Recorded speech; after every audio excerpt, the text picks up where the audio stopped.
Assalamualaikum warahmatullahi wabarakatuh, Sobat RH sekalian. Jumpa lagi kita di channel yang keren ini. Keren jadas. Ya, Sobat RH sekalian, saya sudah lebih dari 24 jam tidak update berita ya. Dan ini kebetulan saya di rumah kakak ya, 40 hari. Baru saja selesai semalam. Mudah-mudahan doa-doa dari yang datang itu bisa dijabah oleh Allah Subhanahu wa taala dan almarhumah ditempatkan di tempat yang layak. Ya, saudara sekalian, saya akan mengupdate hal yang terkait dengan pernyataan Yusril Iza Mahendra ya, yaitu menyesalkan soal pencabutan ijazah. Dan jadi saya mau mengucapkan beberapa spekulasi ya. Salah satunya adalah kura-kura dalam perahu ya, atau pura-pura dalam perahu ya.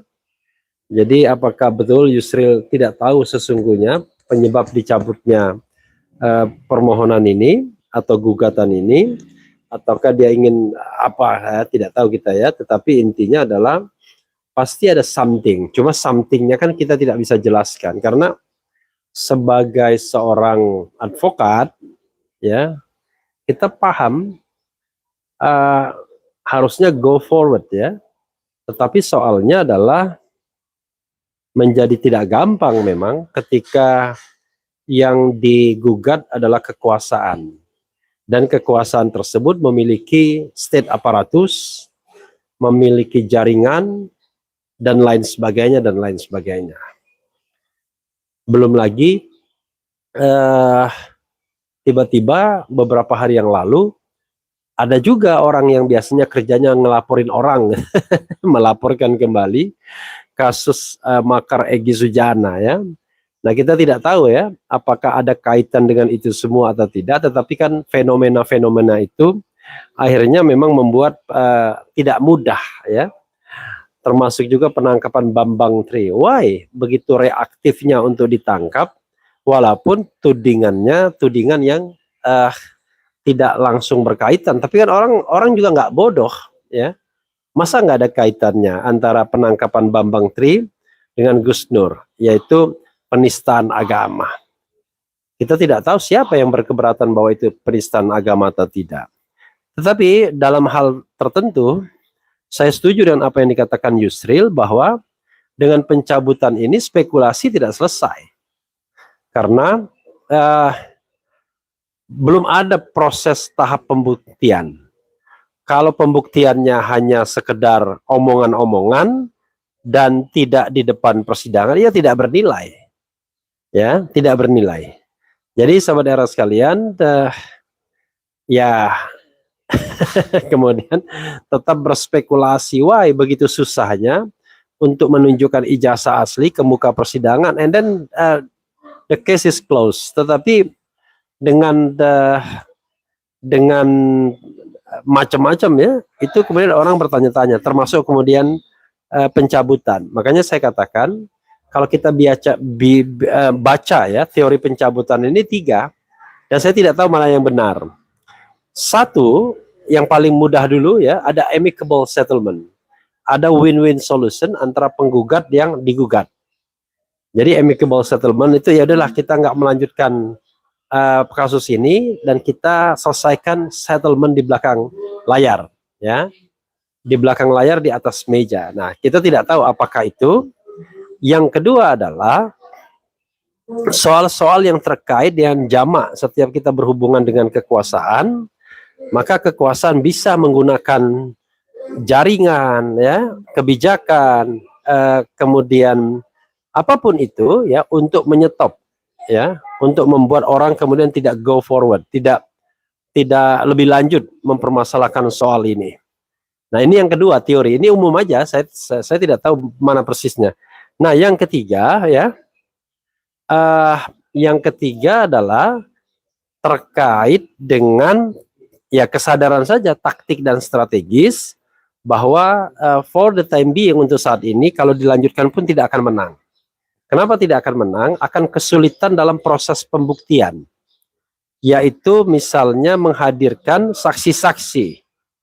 Walaupun misalnya Bambang Tri nanti dikeluarkan, ada di luar misalnya, apakah ia saksi berani untuk datang ke pengadilan dan kemudian memberikan keterangan yang tidak menguntungkan kekuasaan. Nah, ini juga this is the question.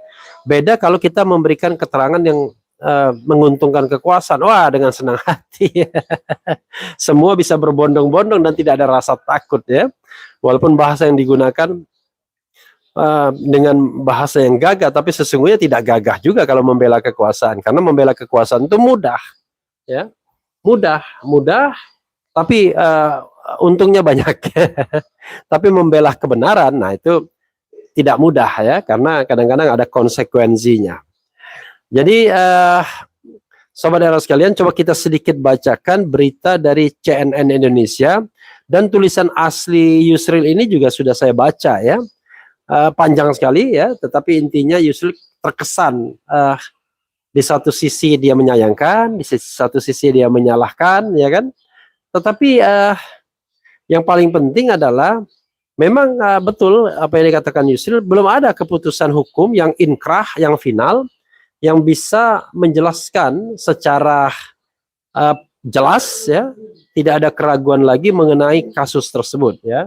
Apakah memang ada itu tudingan, ada itu soal ijazah palsu, atau sebenarnya Bambang Tri yang sebenarnya keliru atau salah atau kalah. Jadi ya tidak ada putusan apapun. Oke, coba kita sedikit bacakan berita dari CNN Indonesia ya. Yusril sesali kasus ijazah Jokowi tak inkrah, selamanya jadi gunjingan. Jakarta, CNN Indonesia, pakar hukum tata negara Yusril Ihza Mahendra menyesalkan proses hukum yang tak tuntas soal tudingan ijazah palsu Presiden Jokowi. Ia pun memprediksi isu itu bakal terus jadi bahan gunjingan. Sebelumnya Bambang Tri Mulyono mencabut gugatan ijazah palsu. Lucu ya Mulyono ini ya. Nama kecil Pak Jokowi Mulyono. Yang dipermasalahkan di teman kuliah atau adik iparnya Hari Mulyono. Yang menggugat Bambang Tri Mulyono. Ada apa dengan Mulyono?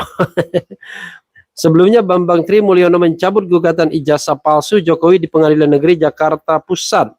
Di saat yang sama polisi menahan Bambang atas kasus terpisah ya.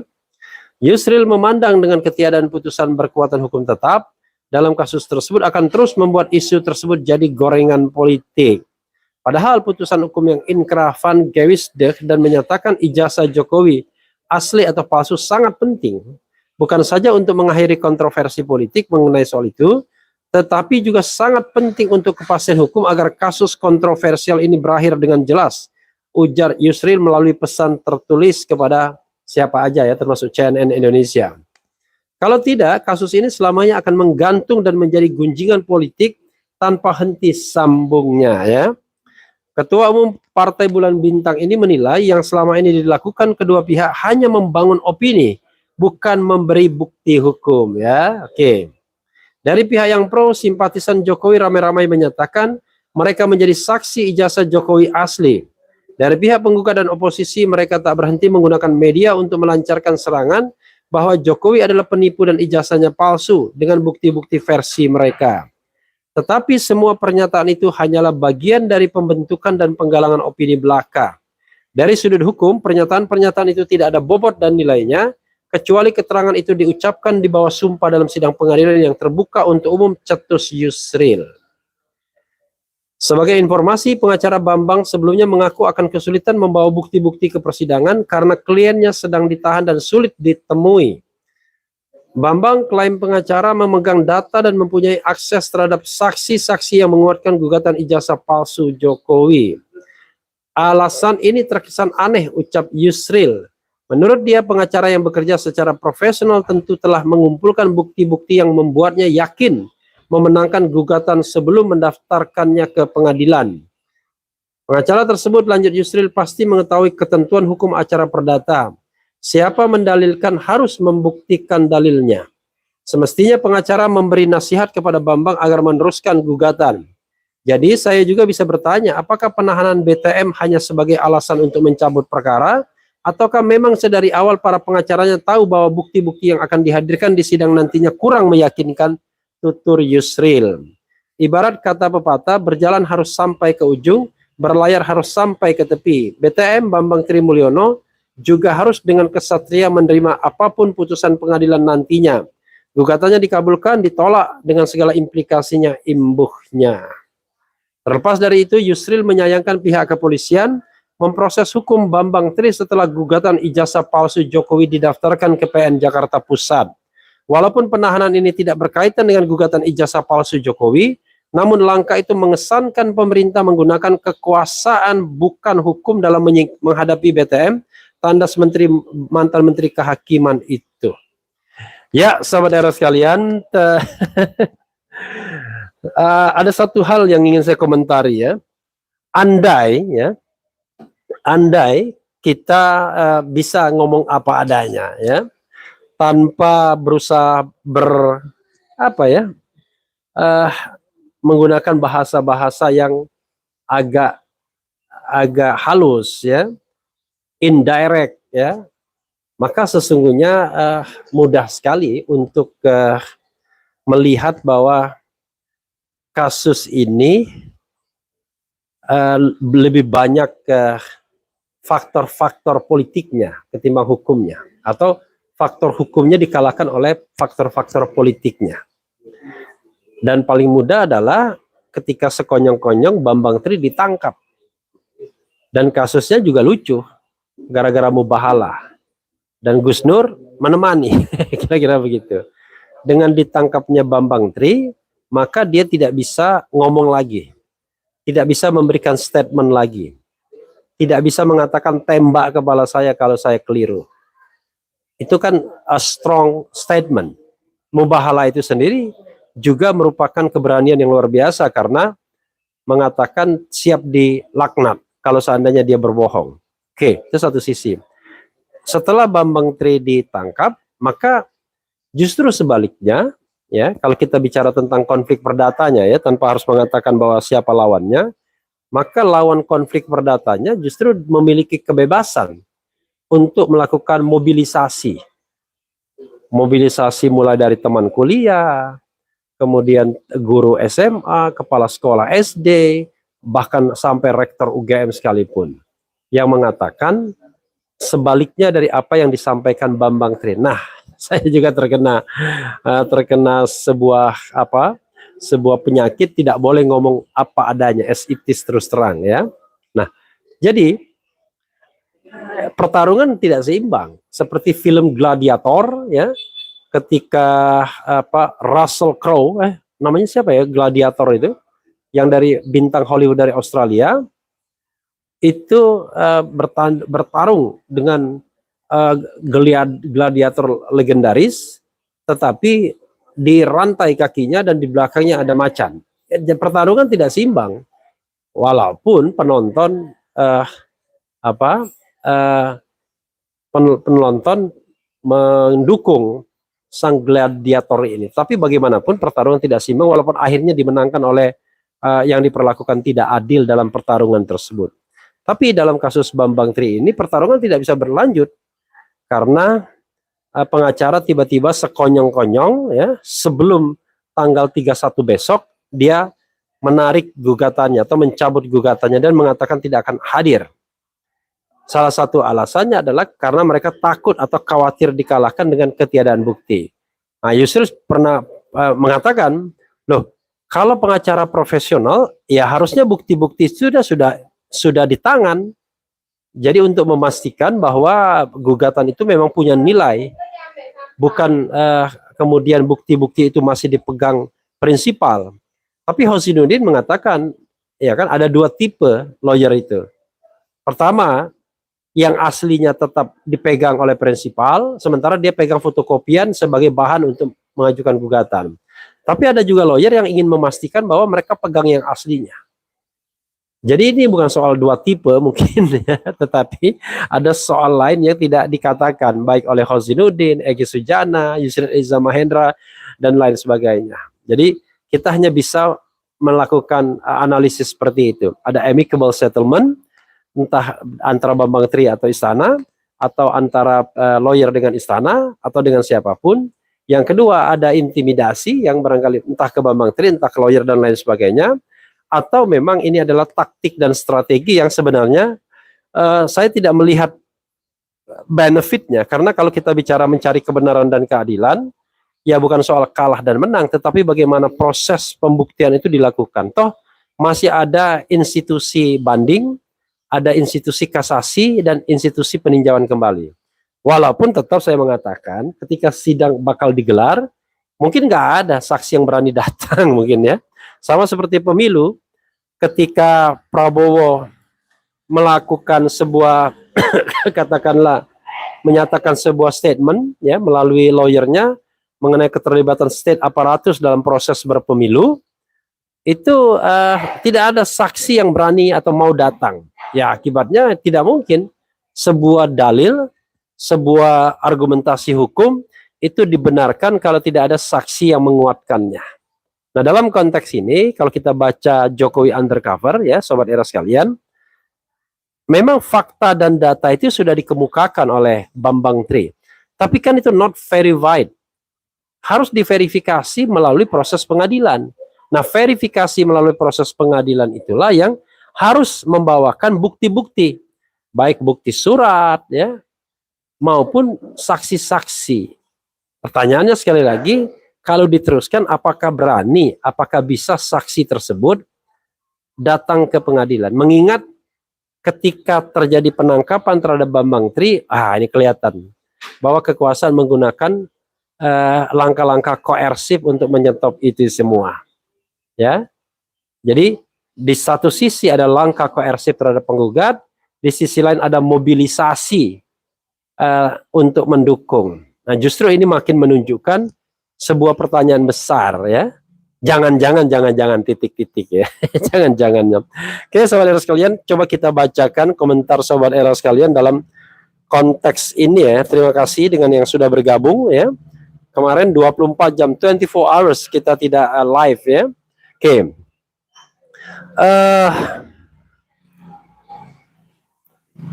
Langkah yang cerdik bagi pengacara Bambang Tri suatu saat bisa menggugat kembali ya.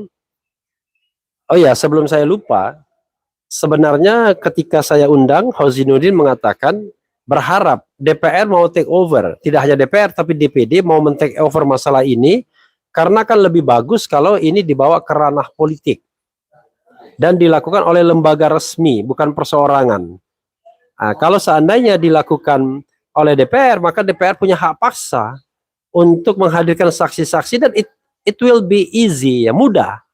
Nah persoalannya adalah ya DPR dan DPD barangkali tidak punya political will, ya, goodwill untuk melakukan ini semua ya. Oke.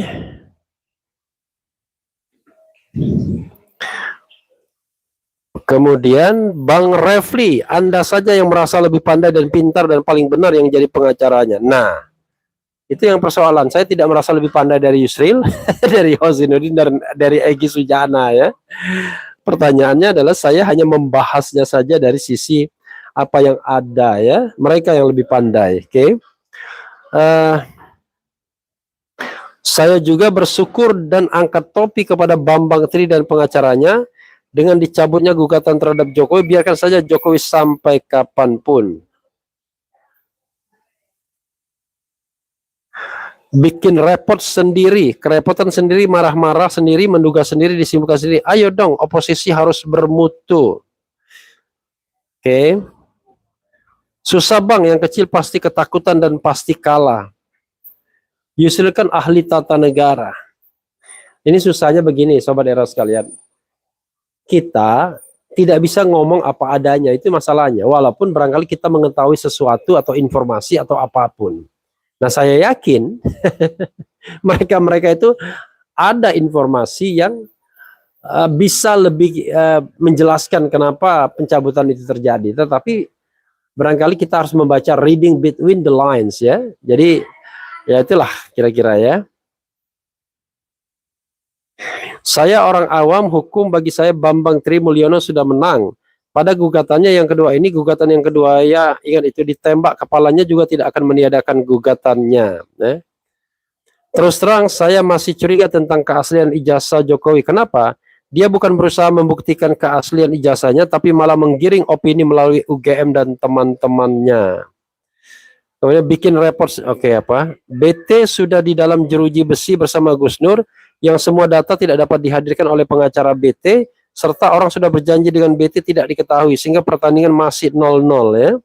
Pertandingan lagi ditunda. Kalau sudah dicabut gugatan Bambang Tri, loh banyak komen, mengapa tidak bergabung saja dengan lawyer-lawyer Bambang Tri? Jadi nggak paham ya. Ya, kita ini ngomong dengan orang yang nggak tahu informasi itu berat. Mengomong dengan sesuatu yang hanya berdasarkan favoritism, suka dan tidak suka ya. Jadi kita berusaha yang namanya division of labor. Ada yang bergabung dengan pengacara, ada yang berusaha menjelaskan dan lain sebagainya Oke. Bapak Jokowi ayo maju menghadap rakyat biar jangan dikatain pembohong.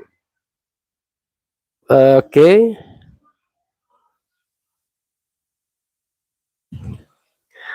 Refli Harun munafik ya. Kalau lu memang masih dendam atau benci, lapor sendiri, jangan kompori orang lain. Ini Allahu Akbar. Jadi narasinya nggak ada benci, dendam, ya. Padahal saya udah bikin 5.000 konten ya. Dan dalam 5.000 konten itu, saya itu membahas saja. Dan saya setuju apa yang dikatakan Yusril itu.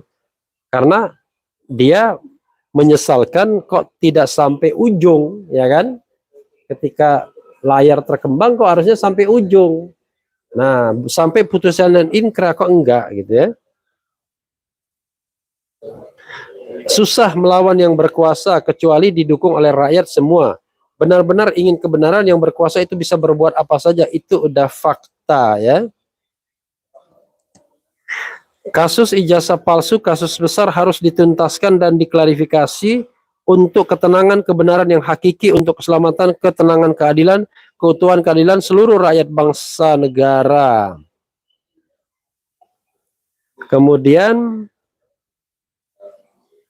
berarti kalau memang nggak sampai ujung bakalan gantung ya, memang gantung.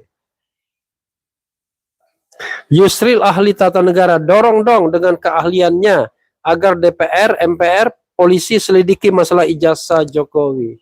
Ini kita ini semua kayak mau pura-pura bodoh, pura-pura pandai, pura-pura bijaksana, pura-pura wise ya.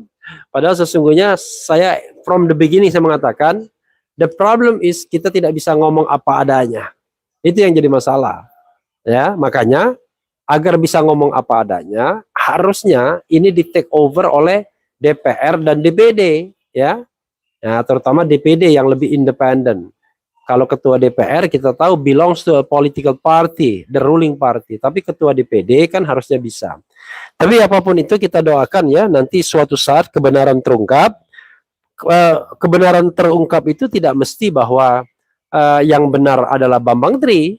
Bisa juga yang salah adalah Bambang Tri ya, dan yang benar Presiden Jokowi atau siapapun yang mengatakan bahwa ijazah Jokowi itu asli loh, bukan palsu. Sebaliknya yang bohong adalah Bambang Tri. Tapi sekarang ini untuk saat ini ya udah 0-0 saja ya. Nanti 1-2 hari ke depan barangkali pembicaraan tentang ijazah palsu ini tidak akan habis begitu saja. Jadi ini karena ada komentar Yusril ya, maka kita bahas komentarnya ya. Tapi sekali lagi karena negara ini bukanlah negara yang demokratis. Negara separuh demokratis, bukanlah negara bebas tapi partly free, negara separuh bebas menurut Freedom House, maka ya kita ngomong itu harus dengan hati-hati, sambil tengok kanan dan kiri, sambil melihat nih ada deliknya enggak, ya kan? Karena sensitivity atau sensitivitas penguasa itu terlalu besar ya. Jadi tersenggol sedikit maka yang dilakukan adalah seperti kepada Bambang Tri. Itu saja sobat era sekalian. Wassalamualaikum warahmatullahi wabarakatuh. Ciao.